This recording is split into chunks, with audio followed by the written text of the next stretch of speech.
Bienvenue dans ce deuxième épisode de ma vie où est-ce que je vais faire la continuité de ma fin d'adolescence de l'épisode 1 que je t'invite évidemment à aller écouter si ce n'est déjà fait encore. Où est-ce que je te parle de ma venue au monde dans des circonstances où est-ce que elle était meilleure que moi. J'ai vécu dans l'ombre de ma sœur que je n'ai jamais connue. Et pour faire suite aujourd'hui, où est-ce que je t'ai parlé un peu de la fin de mon adolescence dans cet autre épisode-là, je dois revenir sur des petits points que je n'ai pas mentionnés et que je vais encore te dire que je vais continuer dans les sujets quand même assez rough. Mais bon, c'est ma vie et j'ai décidé de la partager. Donc, tout ça pour dire que dans les dernières années de mon adolescence, je ne sais pas si j'avais entendu ça avant, mais j'ai commencé à réaliser que j'entendais ma mère à la salle de bain être donc bien souvent malade jusqu'à ce que je comprenne qu'elle faisait de la boulimie. Et je me souviens très bien encore aujourd'hui que je trouvais ça donc bien dégueulasse. Dans ces mêmes époques-là, je m'étais faite mon petit chum, comme je le disais. Et à peu près vers mes 17 ans et demi, mes parents étaient propriétaires de blocs appartements. Et je me souviens très bien que ma mère a commencé à me dire que si je voulais plus de liberté qu'elle m'en offrait, puis même a commencé à me dire qu'il allait falloir que je paye pension. On se rappelle que je travaillais au salaire minimum pour eux à la cantine. J'ai commencé à pouvoir faire un petit peu plus que ce que je voulais avec cet argent-là quand j'ai vraiment été sur le payroll, comme on appelle. Mais j'avais tellement grandi dans des notions économiques que j'ai poursuivi cette façon de faire-là, où est-ce que je me rappelle très bien que je ne dépensais que le strict minimum. Mes besoins étaient secondaires. Je mettais des sous de côté. Donc, ça n'a pas tombé dans l'oreille d'une sourde, comme on dit. Ça n'a pas fait ni un ni deux que j'ai accepté de prendre un appartement et d'avoir enfin ma liberté. Tant qu'à payer pension, j'aime autant avoir été dans un appartement où est-ce que j'étais libre de faire ce que je voulais, sans violence verbale qui m'accompagnait à temps plein. Donc, j'ai pris mes sous de côté, je me suis acheté tout ce qu'on a de besoin pour partir en appartement. J'ai continué de travailler pour m'acheter des meubles. À cette époque-là, c'était donc bien important pour moi d'avoir des meubles neufs. Et, comme je l'ai effleuré il y a quelques instants, j'ai continué aussi. Ben, j'ai même pas dit que j'ai commencé, mais même si j'ai trouvé ça donc bien dégueulasse, il est venu un temps où est-ce que j'étais obsédée par mon poids, que j'étais pas capable de rien faire pour le contrôler. J'ai même été jusqu'à prendre des pilules pour ça, jusqu'à en tomber sans connaissance, parce que là, je me nourrissais plus assez. Et donc, à un moment donné, il m'est passé par la tête, quelle bonne idée que de rejeter la nourriture que j'étais incapable de m'empêcher de consommer. J'ai fait ça plusieurs années, jusqu'à un point où est-ce que j'ai été obligée de faire de la thérapie pour la boulimie. J'ai vraiment eu un début d'adulte quand même assez intense parce que, en plus de cette problématique-là. Mon petit nouveau chum de l'époque avec lequel, évidemment, je suis partie en appartement, ben, et oui, j'étais aussi dépendante affective.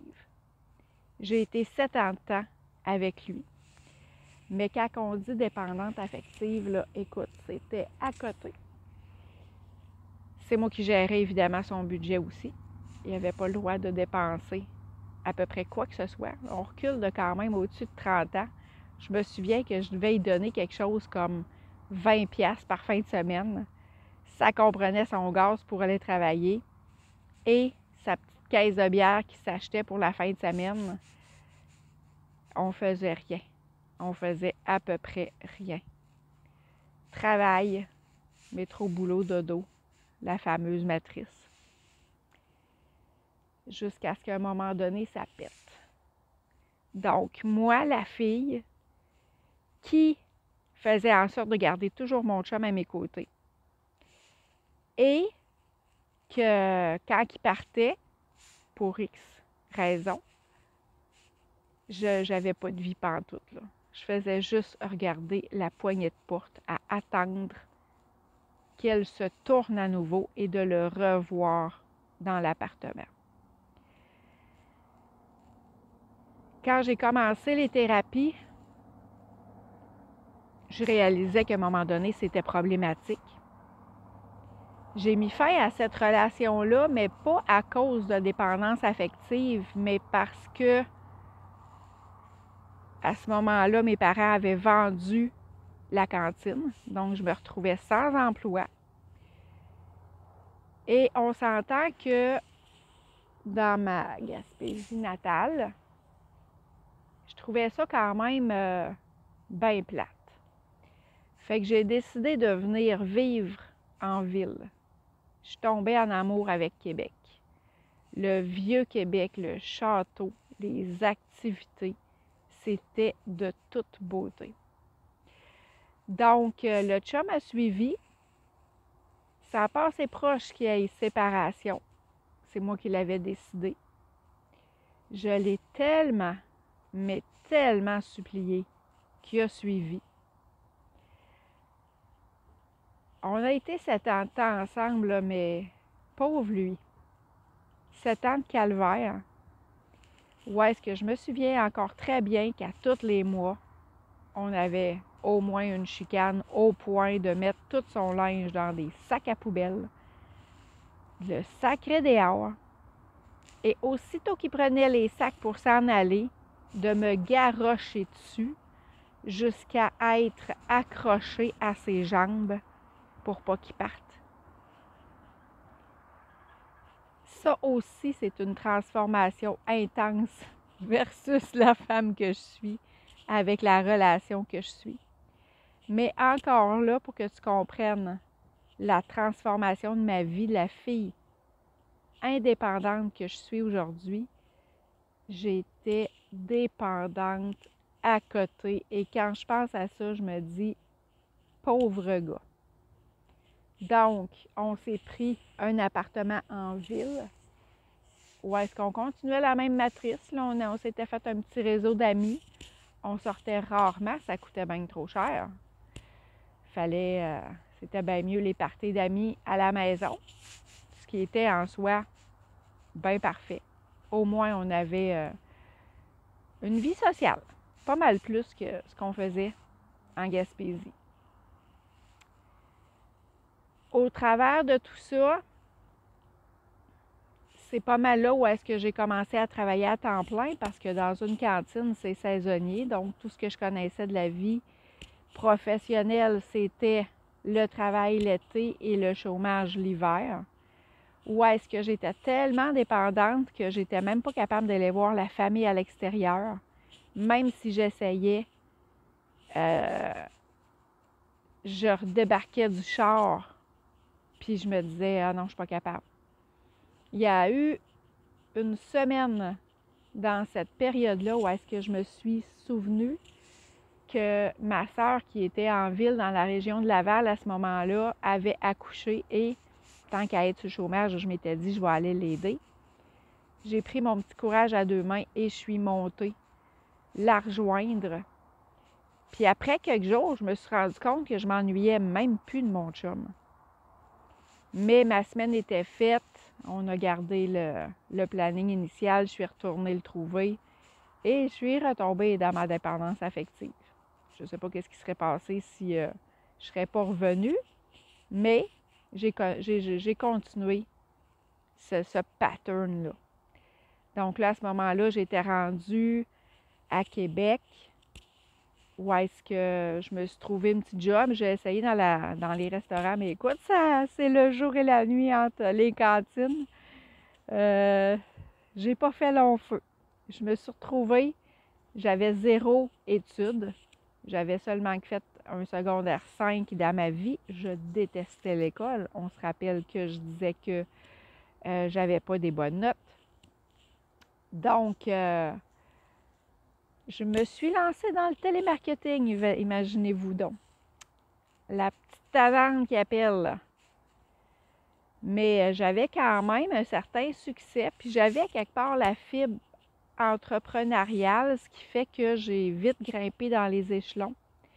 Où est-ce que je me suis retrouvée assistante directrice. Mais au travers de ça, ça allait quand même bien. Mais au travers de ça, c'est ça, le chum de l'époque, après 7 ans, lui rendu dans un nouveau réseau social en ville, est tombé dans la drogue. Moi, je me suis fait raconter cette histoire-là par un de ses chums. Il était donc bien gentil, ce chum-là, de me prévenir, sachant que je détestais la drogue. Donc, j'ai sacré le premier chum-là et je suis partie avec le deuxième. Je me suis vite rendu compte que lui-ci était dans la drogue. Et que lui s'était dit, petite fille tranquille de même, ça serait une blonde parfaite pour que je mette fin à ce pattern-là. Mais chasser le naturel au galop.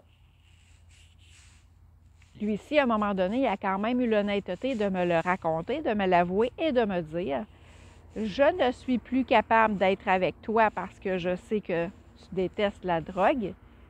Et là, je suis au point que je suis plus capable de m'en empêcher. Je retourne là-dedans. Donc, il m'a sacré là. Oh, boy!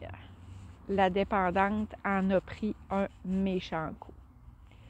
Au travers de tout ça est arrivé les thérapies de dépendance affective. Et comme jamais 203, jusque-là, c'est tout parallèle, je te raconte une troisième histoire parallèle.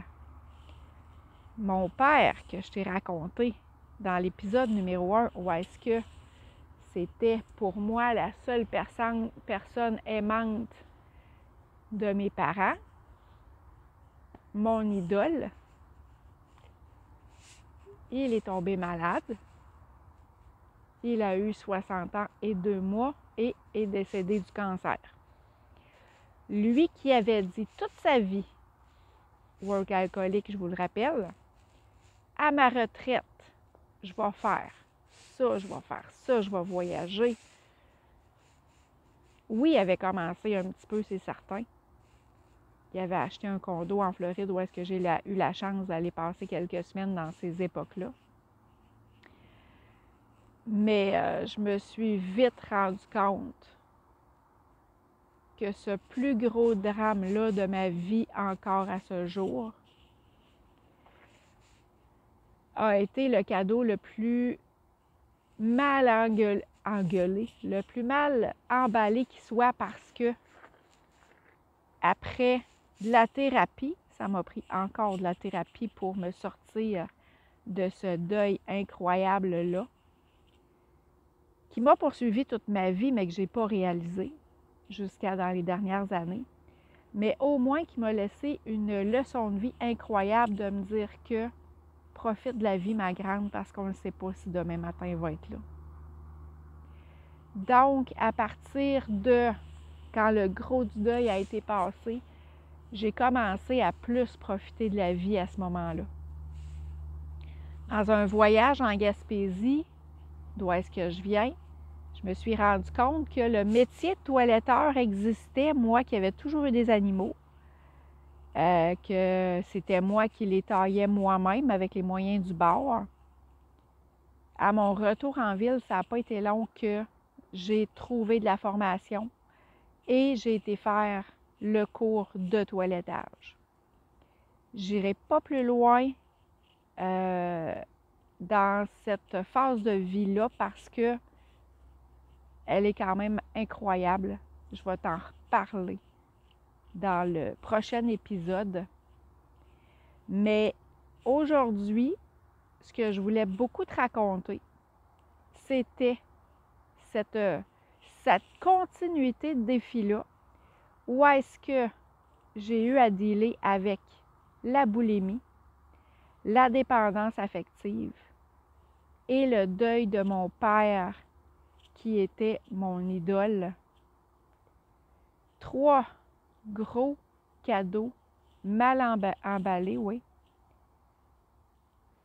qui, après le gros de la digestion de ces défis-là, ont commencé à porter fruit. Donc, dans l'épisode numéro 3, je vais t'expliquer un petit peu plus là où est-ce que je veux en venir, où est-ce que j'ai commencé à dire que ma vie dépasse mes rêves. Parce qu'avec la vie que j'avais jusqu'à maintenant, c'était pas dans la possibilité pour moi de rêver parce que les autres étaient bien meilleurs que moi, les autres méritaient des choses que moi, je ne méritais pas. Donc, je te laisse là-dessus. Je te souhaite une excellente journée. Comme je te disais tantôt, au plus tôt de la semaine dernière, sans jugement. Et on va voir que tout ça, malgré toutes les embûches qu'on peut vivre quand on est enfant, jeune adulte, on peut très bien revirer le chapeau de bord et s'en sortir. Donc, je te souhaite une excellente journée.